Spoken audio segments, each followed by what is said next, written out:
General del Estado abrió una indagación previa contra la presidenta del Consejo Nacional Electoral, Diana Atamaín, y los consejeros Estela Cero y José Cabrera, por supuestas anomalías en aprobación del movimiento Amigo, afín al exasambleísta Daniel Mendoza, procesado por irregularidades en la construcción del Hospital de Pedernales. La presencia del ex asambleísta Daniel Mendoza no solo ha generado más de un dolor de cabeza a quienes estuvieron involucrados en la construcción del Hospital Básico de Pedernales, donde existen varios procesados, sino que ha llegado el Consejo Nacional Electoral CNE, por lo que la Fiscalía General del Estado ha iniciado una indagación previa por supuestas irregularidades en aprobación del movimiento político Amigo, acción movilizadora independiente generando oportunidades. Precisamente, aliado a Mendoza, fue el político Fausto Lupera quien presentó la denuncia por supuestas firmas falsas. La falsificación y adulteración de documentos públicos. Esto es sumamente grave. Ahí hay una concurrencia de delitos que la Fiscalía tendrá que determinar. Delincuencia organizada, hasta peculado, concusión. La presidenta del máximo organismo electoral, Diana Atamaín, tiene una respuesta a la denuncia. Quien hace esta denuncia es el señor Fausto Lupera, que evidentemente tiene un tinte político, como han sido los anteriores denuncias también. Ustedes verán que el señor es militante de uno de los partidos políticos que ahora están en el proceso de extinción y no es nada raro que es una forma de presión para que actuemos en contra de la Constitución y la ley. Junto a Atamaín son investigados los consejeros de Estela Cero y José Cabrera. A este último, el tema parece no quitarle el sueño. Lo único que pediremos es que se encuadre en la ley nada más. El día que nos llame, o en mi caso que me llame Fiscalía, iré como las veces anteriores a rendir mi declaración. No tengo nada que ocultar, no tengo nada que esconder. Por la aprobación del movimiento, inclusive los funcionarios ya rindieron cuentas a la Asamblea Nacional, informó Héctor Romero. La prefecta de Pichincha y 2 procesados más esperan no ser llamados a juicio por el delito de rebelión relacionado a los hechos violentos en las protestas del mes de octubre. En estos momentos, en el Complejo Judicial Norte de Quito se define la suerte de la funcionaria. Rodeada de simpatizantes, llegó Paola Pavón, prefecta de Pichincha, hasta el complejo judicial ubicado en el norte de Quito. Tercer día de audiencia por el delito de rebelión, relacionado a los hechos violentos en las protestas de octubre. A pesar que Pavón no disipa la esperanza de ser sobreseída, analiza el camino de ser llamada a juicio. Seguiremos con la fuerza que nos da nuestra inocencia, seguiremos presentando todas las pruebas que nuestra defensa técnica las tiene listas. Además, como digo, es fácil desmontar un caso de rebelión. Es más, creo que por la presión que tuvo la Fiscalía, por la forma irresponsable en la que actuó la Fiscalía, escogieron un delito penal muy difícil de probar.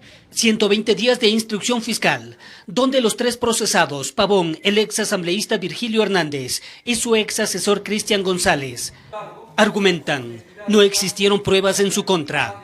Podría llamarnos a juicio, pero eso implicaría, si nos llaman a juicio, que nuevamente han prevalecido las presiones políticas y de otro tipo antes que los temas pegados a la Constitución y a lo que dice la ley y a la verdad. Este jueves la audiencia se instaló analizando posibles nulidades, anuncio probatorio y exclusión de prueba. Tenemos varias pericias, queremos dejarle en claro a los juzgadores el parapeto del que hizo la Fiscalía este proceso y convocaremos, además nos añadiremos por comunidad de prueba a la prueba que llame la Fiscalía, como hemos hecho rutinariamente. Un expediente que contempla alrededor de 20.000 fojas, informó Héctor Romero. El israelí Sheyman Oren fue sentenciado a 20 meses de prisión en los casos de falsificación de documentación e enriquecimiento ilícito no justificado. En este último, el sentenciado habría involucrado a otras personas. En una prolongada audiencia que tuvo una duración de más de 10 horas, el juez de la Sala de la Unidad Multicompetente del Cantón La Libertad dictó una sentencia de 20 meses de prisión en contra del ciudadano israelí Oren Sheyman por el delito de falsificación de documentos, sentencia que el abogado defensor manifiesta que pedirá que la cumpla en Israel. El señor Oren Sheyman cometió un error, ya aceptó su responsabilidad. Vamos a pelear ahora para que su pena la pueda cumplir en su país. Esto lo permite la legislación ecuatoriana y los tratados que ha suscrito. El juez además acogió la petición de la Fiscalía e inició el llamamiento a juicio en el caso de enriquecimiento ilícito no justificado.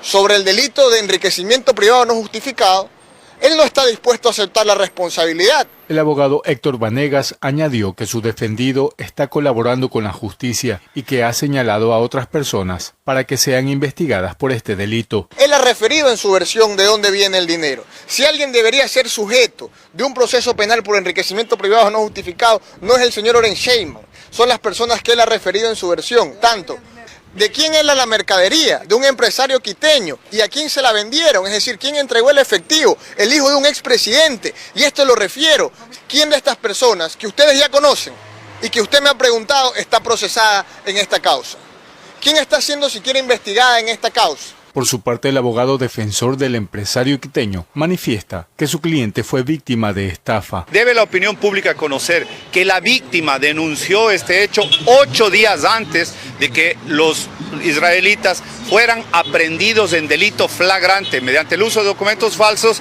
así como con el dinero en efectivo que se ha demostrado legalmente que es producto de la estafa que mi cliente sufrió. Desde la provincia de Santa Elena, informó Darwin Villao. Como lo anunciamos, atención, el Consejo Nacional Electoral aprobó el presupuesto para los próximos comicios, que será de 114.3 millones de dólares. Aunque hubo cuestionamientos, finalmente el monto fue aprobado. Tal como estaba establecido, el Pleno del Consejo Nacional Electoral, con la presencia de los 5 consejeros y 3 votos a favor, se aprobó el presupuesto para las próximas elecciones, que es de 114.317.185. 69.861.121 dólares serán destinados a la planta central, mientras que 44.456.064 dólares serán destinados a las delegaciones provinciales. Para el presupuesto se tomaron en cuenta componentes como gestión electoral, innovación, tecnología, bioseguridad, fuerza pública y promoción electoral. Entre los principales rubros del presupuesto electoral para los próximos comicios constan: integración de paquete electoral, 6.313.550 dólares; impresión de papeletas electorales, 5.716.704 dólares; impresión documentos electorales, 5.098.402 dólares. Enlace de datos, 5.040.001 dólares. Difusión de los nuevos recintos, forma de votación y modalidad de capacitación, 3.804.027 dólares. Transferencia a oficinas consulares, 2.865.854 dólares. Sin embargo, el presupuesto aprobado generó cuestionamientos. 105.060 dólares para la contratación de servicio de impresión del Código de la Democracia reformado.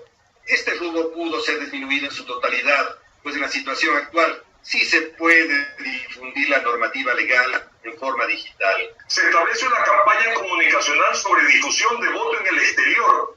Voto en el exterior, $500.000. Y perfectamente se pueden utilizar las vías telemáticas en coordinación con las embajadas y consulados, difundir en las páginas web y redes sociales los productos de esta campaña. Finalmente se propuso la reconsideración de la votación, que no fue aprobada. Informó Marilyn Jaramillo. El paso a una nueva normalidad desde septiembre genera diversas reacciones. Por un lado, médicos advierten que habrá una nueva ola de contagios, mientras que las autoridades de salud sostienen que se han reducido cifras de defunciones y de atenciones en los hospitales. En el mes de septiembre habrá mayores libertades en medio de la pandemia, lo que genera preocupación de quienes están en la primera línea, los médicos. El neumólogo Byron Canelos advierte que se podría registrar una nueva ola de contagios. Y si vamos a dar este salto, seguramente tendremos más enfermos y obviamente las condiciones van a ser precarias. Yo creo que esto, sin ser pesimista, es un escenario posible. El experto explica que por el momento no existe una transmisión explosiva del virus, pero lo que vive Quito es una situación compleja, que si bien tuvo un respiro por algunas semanas el sistema sanitario, en septiembre los hospitales podrían colapsar. A haber carencia de camas hospitalarias, de cuidados intensivos, obviamente de los recursos de ventiladores, insumos, medicamentos mismos. Otra es la postura de las autoridades sanitarias. El ministro de Salud, Juan Carlos Ceballos, sostiene que Ecuador tiene uno de los índices de mortalidad más bajos de la región. Por su parte, la Secretaría de Salud de Quito presentó un informe de cifras sobre la disminución de defunciones y atenciones hospitalarias. Una muy discreta desaceleración de la pandemia, pero estamos en la expectativa de que ojalá esta tendencia se mantenga, digamos, una mayor seguridad y una mayor tranquilidad de las medidas que se deben tomar. Los casos confirmados por COVID-19 en el país ascienden a 111.219 y Quito registra 21.112 positivos. La ciudad con más contagios además lidera emergencias por inconductas ciudadanas. Desde marzo liderando el tema de las aglomeraciones. Las aglomeraciones ha sido el problema fundamental de la capital y no baja porque siempre estábamos entre el 16 y 17. Después estuvimos entre el 20% y hoy está en el 23%. La nueva normalidad implica seguir manteniendo las medidas de bioseguridad, informó Priscila Cadena. En el norte de Quito, un adulto mayor se desplomó en la vía pública. Las autoridades manejaron el caso como presunto COVID-19, por lo que se activaron todos los protocolos para el levantamiento del cadáver. Los vecinos de las calles Guachi y Flavia Alfaro estaban algo asustados. De lejos miraban que la policía preventiva cerró parte de la vía. Caído sobre el asfalto estaba el cuerpo de un hombre de 75 años de edad. Habría salido en la mañana. Aparentemente caminaba a paso lento buscando un taxi, cuando de pronto observaron que se desplomó y se encendieron las alarmas. Cuando yo salí ya estaba ahí la policía y la ambulancia. Cuando usted abrió entonces ya estaba todo ya.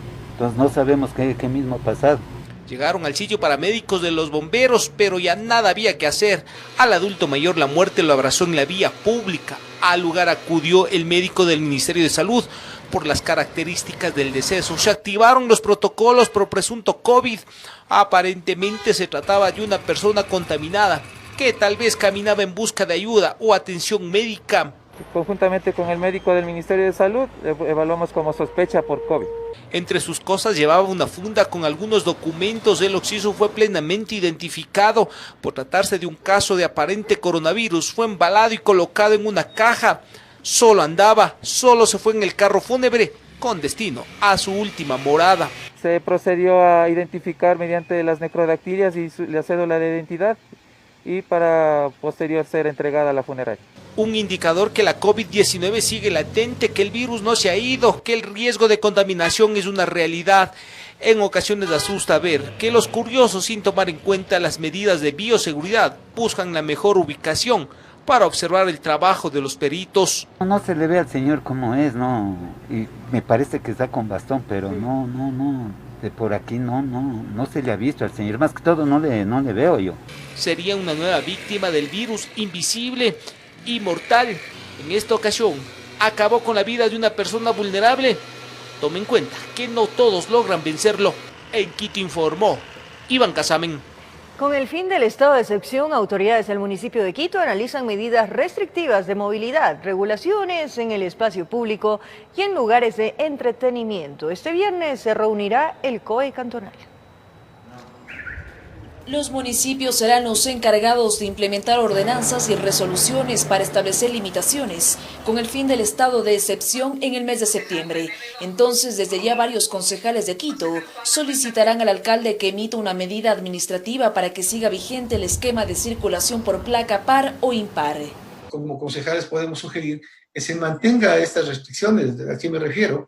A que se mantenga el tema de la circulación de pares e impares. Alcalde, que se mantenga el par e impar a lo largo de la pandemia y después. También los municipios pueden regular horarios de funcionamiento de locales y apertura de espacios públicos. Esto aún no está definido. Según el vicealcalde Santiago Guarderas, esperan informes del Comité Científico Asesor. Espacio público, canchas deportivas, gimnasios, discotecas, restaurantes, todo lo que significa esta situación. Vamos a tomar decisiones con respecto a la cantidad, al aforo que pueden hacerlo. El uso de la mascarilla en espacios públicos seguirá siendo obligatorio en la ciudad, puesto que está vigente una ordenanza municipal aprobada el pasado mes de mayo. En el caso de incumplir con esta disposición, la sanción es de $100. Va a seguir vigente después del 12 de septiembre. Tal vez tengamos que ampliar la normativa, cambiarla o ajustarle de acuerdo a la disposición final del COE metropolitano. En la nueva normalidad hay expectativa en el ámbito productivo. Ediles han exhortado al burgomaestre a emitir resoluciones que puedan reactivar la economía de la ciudad. La eliminación, la reducción de impuestos o de tasas, esto únicamente proviene de la alcaldía. En el ámbito educativo, las clases seguirán de manera virtual. Así lo aseguraron los ediles. Este viernes se reunirá el COE cantonal donde se definirán acciones restrictivas. Informó Priscila Cadena. 1.500 pruebas moleculares para la detección de COVID-19 por día se realizarán en Quito. La meta municipal en las siguientes 8 semanas es efectuar 50.000 exámenes, con lo cual el municipio reemplazaría el lote anterior, que de acuerdo a las autoridades fue cambiado porque estaba próximo a caducarse. Cifras municipales establecen que en Quito, durante la pandemia, se han efectuado cerca de 56.000 pruebas para la detección del COVID-19, de las cuales 36.000 las hizo el Cabildo. El Hospital IES del Sur, la Universidad Central y la UTE son las instituciones que, bajo alianzas, han contribuido para la toma de muestras. Y desde esta semana se sumará OneLaft, el nuevo laboratorio que aspira a realizar 1.250 exámenes al día. 1.250 pruebas se toman por día y se procesan en OneLaft con el IES Sur. Ellos tienen una capacidad de procesamiento entre 200 y 300 por día. También la Universidad Central, ellos están procesando más o menos 100 por día, y la Universidad UTE, 120 por día. Los representantes de la Secretaría de Salud mencionaron que la nueva contratación del laboratorio se dio porque las 50.000 pruebas adquiridas antes iban a caducar pronto. Hicimos el reemplazo porque el lote que teníamos inicialmente caducaba en septiembre y en octubre. Las pruebas se efectuarán a través de 6 puntos de triaje fijos y las brigadas comunitarias móviles. 2 criterios: o sintomatología propia de COVID, o has tenido contacto con alguien que ha dado COVID positivo, el médico luego de la evaluación sugerirá la toma de una muestra. La decisión de adjudicar la tarea a OneLaft se dio luego de un proceso de licitación en el portal de compras públicas. Al final solo se recibió una oferta, dado que cumplía con todo lo que estaba establecido en los pliegos, se adjudicó. Las autoridades enfatizaron que los resultados de cada prueba molecular para la detección del coronavirus estarán listas en 48 horas y se procesarán en la provincia de Santa Elena. En los próximos días, el municipio decidirá si será necesario comprar o no más exámenes, informó Sofía Vin. Gracias por seguir en nuestra sintonía. Esto es El Comercio TV. Más de un centenar de personas, en su mayoría menores de edad, fueron desalojados de una vivienda en donde realizaban una fiesta clandestina. Los uniformados constataron que en el lugar se consumía bebidas alcohólicas y no se respetaba el distanciamiento social. Si al ver esto usted piensa que para los estudiantes se reactivó la premilitar o educación vial, déjeme decirle que está equivocado. Aquí hemos encontrado a una gran cantidad de menores de edad y adultos quienes se han encontrado en una fiesta clandestina. Por esta razón arrancó un operativo interinstitucional y como en las películas les cayeron a los infractores agentes metropolitanos, Policía Nacional y hasta el Ejército Ecuatoriano. Los jóvenes en muchos de los casos al interior ya del baile no contaban con mascarillas, no contaban con el distanciamiento reglamentario dispuesto por el COE Nacional. Posterior a la irrupción, uno a uno, los más de 70 menores de edad y casi 60 adultos fueron desalojados de la vivienda. Ya con este dato es de imaginar que por lo menos con un aforo responsable se cumplía, pero no, también ahí nos equivocamos. Se pudo verificar que en 2 habitaciones de 3x3 metros habían más de 129 personas. Tras los operativos de inteligencia para dar con la caída, quedaron aún botellas de cerveza sin descorchar y unos parlantes que al menos en esta ocasión ya no emitirán los cumbiones ni el reggaetón propio de estas fiestas. El dueño de casa ha manifestado que desconocía de esta situación, que acaba de llegar de su trabajo y que no había autorizado ningún tipo de eventos. Así dicen. Sin embargo, como hablan los mayores, aquí nadie se salvará guambritos. Los mayores de edad llevarán su sanción económica y luego de las firmas en un acta de entrega-recepción, los menores serán enviados con sus representantes legales. Informó Javier Rosero. En otro tema, el Código de la Salud, que fue aprobado por la Asamblea Nacional, dispone que es obligatorio que las emergencias obstétricas por aborto sean atendidas. Ante esto, médicos, la Iglesia Católica, grupos provida y feministas se pronuncian. Un aborto puede ser natural o inducido. En ambos casos, la vida de la madre y del feto se pone en riesgo tras producirse hemorragias. Ante esta situación, el Código Orgánico de la Salud propone en el artículo 201 que los abortos de cualquier tipo y por cualquier causa sean consideradas emergencias y, por ende, la atención no se la pueda negar. Mediante la legislación previa que existía, tenían que atender a las pacientes que se encontraban dentro de una dentro de una emergencia obstétrica. Sin embargo, esto en ocasiones no se cumplía al 100%, ya que tal vez existían vacíos legales. El mismo articulado exige a los profesionales de la salud que respeten la confidencialidad, privacidad y los derechos de la mujer que se han sometido a una emergencia obstétrica a causa del aborto. Nosotros, en el momento de la atención de una paciente que está o está en un proceso de aborto, sí podemos identificar que esta paciente se indujo o no en algunas circunstancias, en algunas ocasiones, pero esto no es una condición para que nosotros limitemos la atención, o tampoco es una indicación de que nosotros hagamos algún tipo de denuncia. A decir del médico especialista Daniel Vergara, esta normativa es indispensable. Es extremadamente importante porque ya existe una condición legal. La atención del aborto como emergencia obstétrica ya se encuentra en debate público. Grupos pro vida se han pronunciado al respecto. El problema es que la ley habla específicamente en el tema de aborto, es decir, busca promover el aborto. Sobre esta misma postura se ha sumado la Iglesia Católica. Con la aprobación del Código Orgánico de la Salud, vemos con enorme preocupación la afectación de los derechos humanos, como el derecho a la vida desde la concepción al promover el aborto de una manera ambigua o indeterminada, como emergencia obstétrica, además del derecho a la objeción de conciencia de los médicos, al obligarlos a intervenir en casos de emergencia obstétrica por cualquier causa. La Conferencia Episcopal Ecuatoriana pide al presidente de la República vetar este y otros articulados. Mientras tanto, organizaciones feministas apoyan la decisión de la Asamblea Nacional. Porque, por supuesto, son situaciones de salud que podrían poner en riesgo tanto la salud como la integridad de las mujeres. Sobre el Código Orgánico de la Salud aprobado por la Asamblea Nacional, aún falta el veto presidencial para que este entre en vigencia. Informó Valeria Navarro.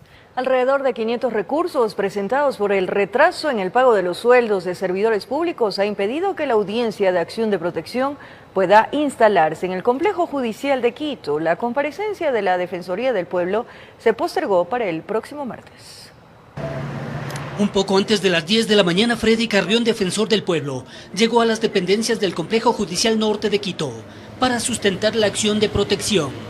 La Defensoría del Pueblo lo está haciendo a nivel de todos los funcionarios y servidores del país y por ende todos requieren y exigen que sus remuneraciones estén a tiempo, de forma oportuna. A nivel nacional serían 500.000 servidores públicos del gobierno nacional y gobiernos autónomos descentralizados que ven llegar sus salarios más tarde de lo previsto. Bueno, ha habido de todo, falta de pago y retraso. Estamos hablando entre 30 y 60 días en las demoras en el pago de las remuneraciones. Eso indudablemente genera un sinnúmero de inconvenientes, pero sobre todo afecta a los derechos de los servidores públicos y de sus familias. El Frente Unitario de Trabajadores PUT también presentó un amicus curiae, es decir, recurso, para exigir al juez constitucional disponga no se afecte el derecho de los servidores públicos. ¿Qué planteamos nosotros?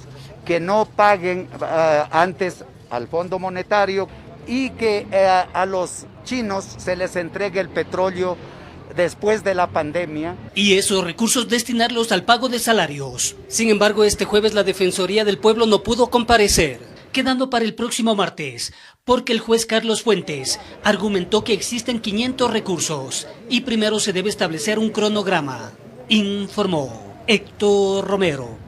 Mucha atención a esta información. La tercera semana de septiembre iniciaría el proceso de matriculación vehicular en la capital. El trámite se realizará de forma digital y se prolongaría hasta el mes de enero del 2021.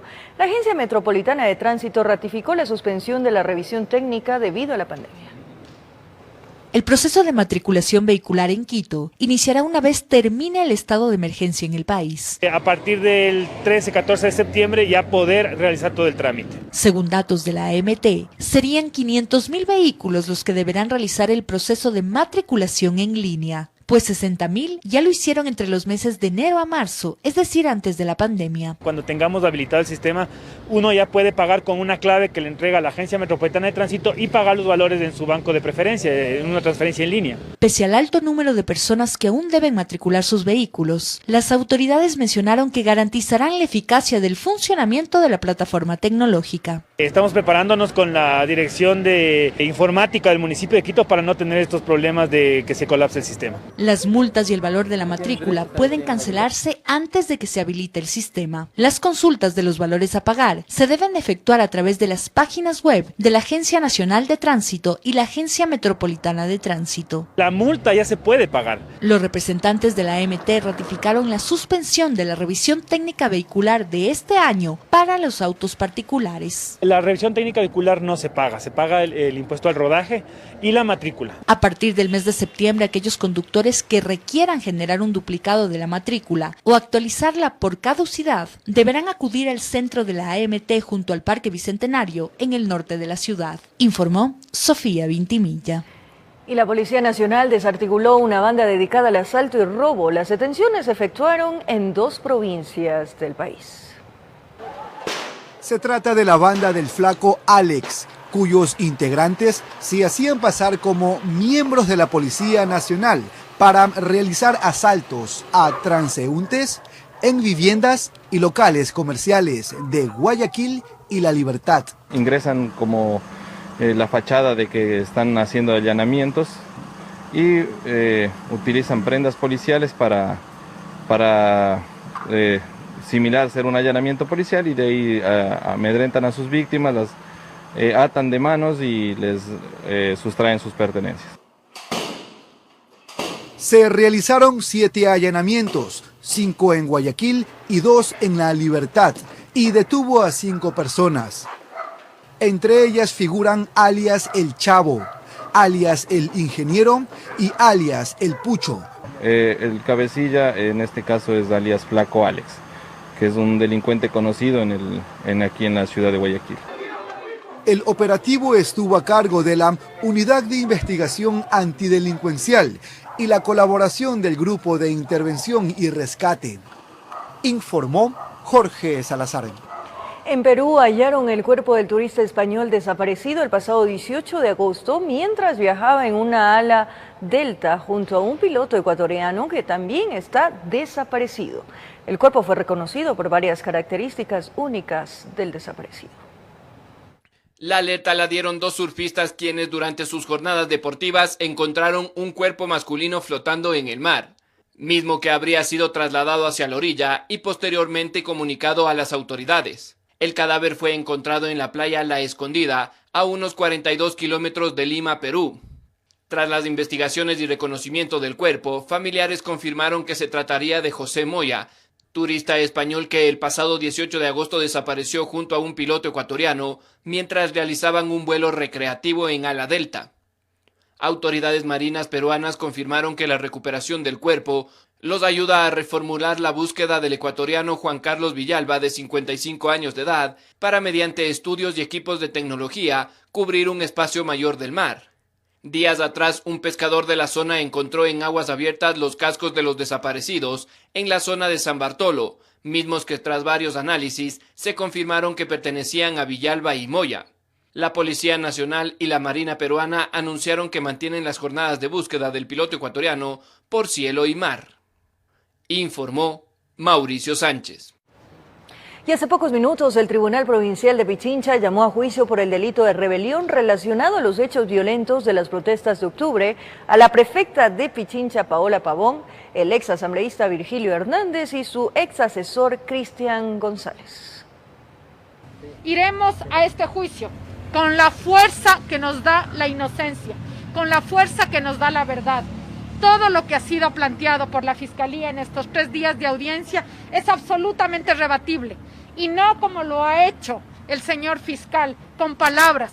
Nosotros lo rebatiremos con pruebas, lo rebatiremos con la fuerza de la verdad, porque quienes están aquí frente a ustedes somos inocentes y seguiremos clamando porque haya justicia en este país.